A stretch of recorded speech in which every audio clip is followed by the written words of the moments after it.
Friends, welcome to సింహర్విల్లు channel. ఎలా ఉన్నారు అందరూ? ఈరోజైతే నేను నెయ్యి కాసానండి. ఊరైతే వెళ్ళాము పిల్లల్ని తీసుకొని. అందువల్ల డీప్లో పాల మీగడ తీసి పెడతాం కదండి. బిర్యానీ బాక్సులు ఉంటాయి కదా, వాటిలో అయితే 2 బాక్సుల్లో నేను తీసుకున్నానండి. ఒక బాక్స్ ఫుల్ అయిపోయింది, ఒక బాక్స్ సగం అనమాట. ఇంకా ఊరేస్తాం కదా, ఇంట్లో పని చేసుకుందాం అన్న ఉద్దేశంతో అయితే తీస్తే మీగడ పని చూసేద్దాం అనిపించింది. ఈ విధంగా ఉన్న దాన్ని నేను జార్లోని తీసుకున్నానండి. ఐస్ క్యూబ్స్ వేసి మిక్సీ చేస్తే ఒక 4-5 టైమ్స్కి ఇలా మనకు ముద్దలాగా అయితే వచ్చేస్తుంది.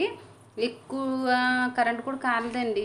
మనం ఒక 4 టైమ్స్ 5 టైమ్స్ గర్ర గర్ర గర్ర అలా తిప్పాను. కాకపోతే ఆ మిక్సీ చేసేటప్పుడు కూడా చూసుకుంటూ ఉండాలండి. ఆ పైకి వచ్చేసి కిందంతా గాలిలా ఉండిపోతుంది. మధ్య మధ్యలో స్పూన్తో తిప్పుకున్నామంటే కనుక బేగా అయిపోతుంది ప్రాసెస్.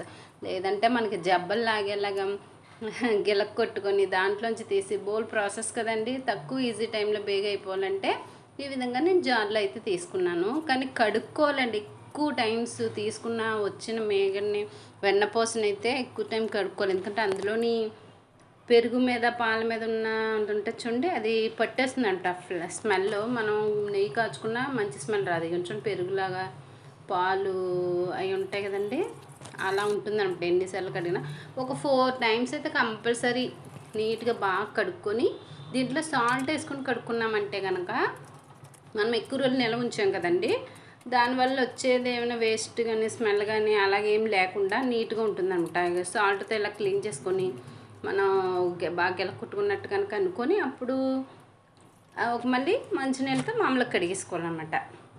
ఆ విధంగా అయితే మనకి మంచిగా ఏవి స్మెల్ రాకుండా నిలవ ఉండడానికి కూడా నెయ్యి కూడా మంచి స్మెల్తో ఉంటుందన్నమాట.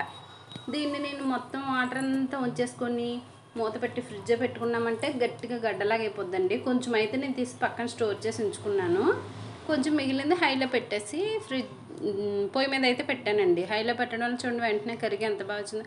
ఇప్పుడు సిమ్లో నెమ్మది చిన్న మంట మీద అయితే మారుస్తున్నాను. చిన్న మంట మీద తగ్గించా. ఇలా తిప్పుకుంటూ ఉండాలన్నమాట అండి. ఫస్ట్ టైం కాబట్టి మనం హైలో పెడితే వెనపూస అంతా కరగడం కోసం. బిర్యానీకి కర్రీ బాక్స్ ఇస్తారు కదండి, ఆ బాక్స్లో అయితే నేను కొంచెం తీసేసి ఫ్రిడ్జ్లో పెట్టాను. అంటే కేకులు ఏమైనా తయారు చేసేటప్పుడు అది యూస్ చేద్దామన్న ఉద్దేశంతో.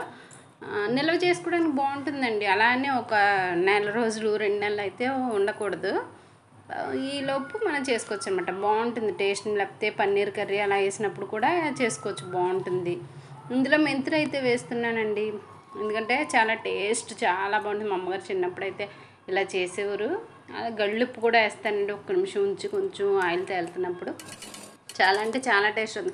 దీని లోపల కింద గోదావరి వస్తుంది చూడండి, అదబ్బా నేను మా అక్క అయితే ఎంత ఎలా కొట్టుకుండే వాళ్ళమనండి.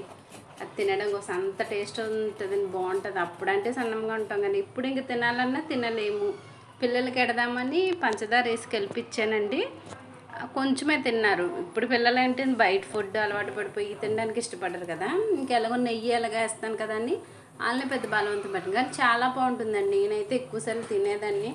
గోదావరి అంటారు అలా అడుగుని వచ్చేదాన్ని. పెరుగుది పాలుది ఈ నొరగం చూడండి, ఇదంతా మనం ఇలా తిప్పడం వల్ల అడుగుకి వెళ్ళిపోయి పైన మనకి ఆయిల్ వదిలేస్తుందన్నమాట. చాలా బాగుంటుంది. నెయ్యి మనం ఇంట్లో ఓన్గా తయారు చేసుకునేది చూడండి, మంచి స్మెల్తో చాలా బాగుంటుంది. ఇదే స్టేజ్ తమలపాకు కూడా వేస్తారు. లేదా తమలపాకుని 1-2 మనం తీసుకున్న క్వాంటిటీ బట్టి తమలపాకుని ఒక 2 వేసుకుంటే, లేకపోతే 1 వేసుకుంటే చాలా కలర్ కూడా గ్రీనిష్ కలర్లో వచ్చి నిల్వ ఉంటుందండి. టేస్ట్ కూడా చాలా బాగుంటుందండి. చూడండి అయిపోయింది, ఇంక నేను కట్టేసాను. అంతా కింద గోదావరి అయితే వచ్చేసింది. చల్లారించి గాజు అయితే స్టోర్ చేసుకొని, గాజు స్టోర్ చేసేటప్పుడు కూడా అండి అడుగును మనం చిన్న బెల్లం ముక్క వేసుకొని స్టోర్ చేసుకుంటే ఎక్కువ రోజులు నిల్వ ఉంటుందంటండి.